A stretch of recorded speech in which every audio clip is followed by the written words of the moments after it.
Hi friends, this is ఆశ. మొత్తానికి కర్ణాటక పాలిటిక్స్లో జరిగినటువంటి హాట్ సిచ్యువేషన్స్ అన్నిటికీ ఎండ్ కార్డ్ పడిందని చెప్పొచ్చు.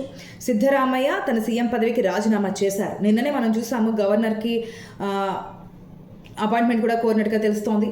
సిద్ధరామయ్య ఈరోజు రాజీనామా చేయబోతున్నారు అని. కాకపోతే గవర్నర్కి అందుబాటులో లేరు గవర్నర్ అనేది తెలుస్తోంది. ఒకవేళ గవర్నర్ అందుబాటులో ఉన్నా లేకపోతే తను రాజీనామా అయితే చేయబోతున్నా అని చెప్పారు. ఈరోజు బ్రేక్ఫాస్ట్ మీటింగ్లో ఆ క్లారిటీ అయితే ఇచ్చారు. క్యాబినెట్ మినిస్టర్ ఎవరైతే ఉన్నారో వారందరితో పాటు బ్రేక్ఫాస్ట్ మీటింగ్లో ఈ అనౌన్స్మెంట్ అయితే చేశారు. హైకమాండ్ ఏదైతే చెప్పిందో దాని ప్రకారం నేను సీఎం పదవికి రాజీనామా చేస్తున్నానని. At the same time DK శివకుమార్కి నెక్స్ట్ ఏదైతే పదవి చేపట్టబోతున్నారో ఆయనకి మీరందరూ కూడా సహకరించాలని చెప్పారు. దీని తర్వాత ఇంతకుముందు కూడా అనేక సందర్భాల్లో డీకే శివకుమార్ సిద్ధరామయ్య మీటింగ్ ఏర్పాటు చేసినటువంటి సందర్భం మనం చూసాము.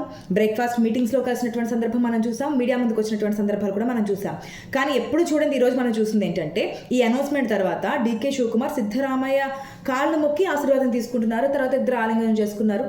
సో బ్లెస్ చేయండి అని చెప్పి నెక్స్ట్ ఎవరైతే ఈ యొక్క పదవిని కొనసాగిస్తున్నారో వారు సపోర్ట్ చేయడం అని చెప్పి సిద్ధరామయ్య కూడా మంత్రులు చెప్పినటువంటి సందర్భం మనకు కనిపించింది. మొత్తానికి ఈ రోజు గవర్నర్ అందుబాటులో లేరు. బట్ ఉన్నా లేకపోయినా గవర్నర్ ఆఫీస్కి అయితే నేను లెటర్ పంపిస్తున్నాను, రాజీనామా లేఖనని చెప్పారు. ఇక్కడ వరకు ఒక క్లారిటీతో వచ్చింది. మరి పరమేశ్వరం పేరుని తెర మీద తెచ్చారు కదా. ఒకవేళ నేను పదవి నుంచి తప్పుకున్నా, సీఎం పదవి నుంచి, ఆ పదవిలో పరమేశ్వరం తీసుకోవాలి అని చెప్పి హైకమాండ్కి ఒక ప్రపోజల్ పెట్టినట్టుగా తెలుస్తోంది. అది ఎంతవరకు నడుస్తోంది? లేదంటే కనుక అటుపక్క రాజ్యసభ స్థానాలకు కూడా టైం దగ్గరికి వస్తుంది కాబట్టి డీకే శివకుమారే ప్రమాణ స్వీకారం చేయబోతున్నారు. 30వ తేదీన ప్రమాణ స్వీకారం చేయబోతున్నారని చెప్పి కొన్ని ఊహాగానాలు కూడా నడుస్తున్నాయి.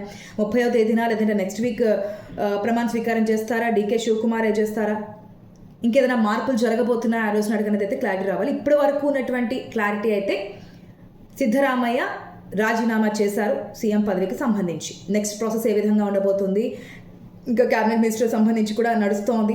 3 డిప్యూటీ సీఎంలు కావాలని, కాదు ఒక్కరే ఉంటే బాగుంటుందని, ఇదంతా నడుస్తుంది. దీనికి సంబంధించి కూడా వచ్చే రోజుల్లో క్లారిటీ వచ్చే అవకాశం ఉంది. లెట్స్ వెయిట్ అండ్ సీ ఏం జరగబోతుందో, ఎటువంటి పరిణామాలు కర్ణాటక పాలిటిక్స్లో చోటు చేసుకోబోతున్నాయి అనేది.